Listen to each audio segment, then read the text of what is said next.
kömrümle vafasız dime Manna akı uygun öptüğünde Keçirgin yayında şaymanime Bilmeydim ben şu çağda muhabbetimi Düşenmey kömrümle vafasız dime Manna akı uygun öptüğünde Keçirgin canandı şaymanime Ret kıldım şu çağda gölde kalbimi Yanına akla sen daimi zalimi Ret kıldım şu çağda gölde kalbimi Yanına akla sen daimi zalimi Ol beksiz annem ay Şu şirin zeherde yalgan sözümde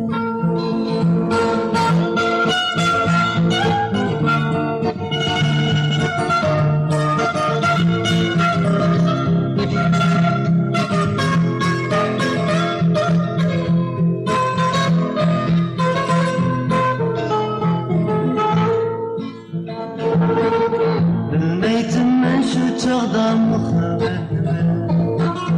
Düşenmey kömrümle vafasız dime Manna akı uygun öptüğünde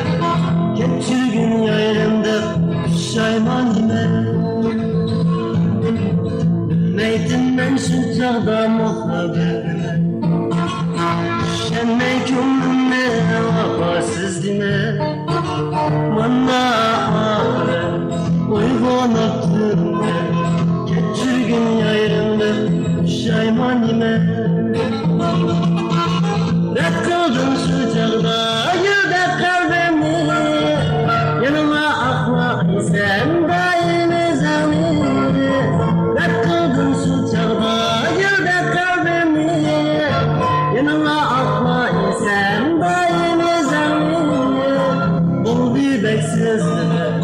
annem ay Şu şirin zehrdek yalgan sözüm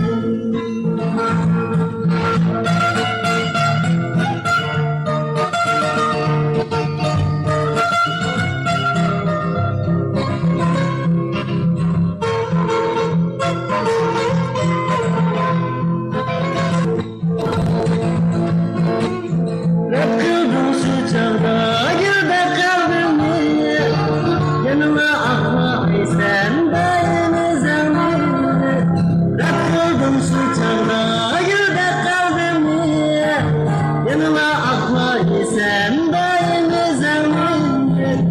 Ol beksiz annem ay Şu şirin zeherde yalgan sözüm Şu şirin zeherde yalgan sözüm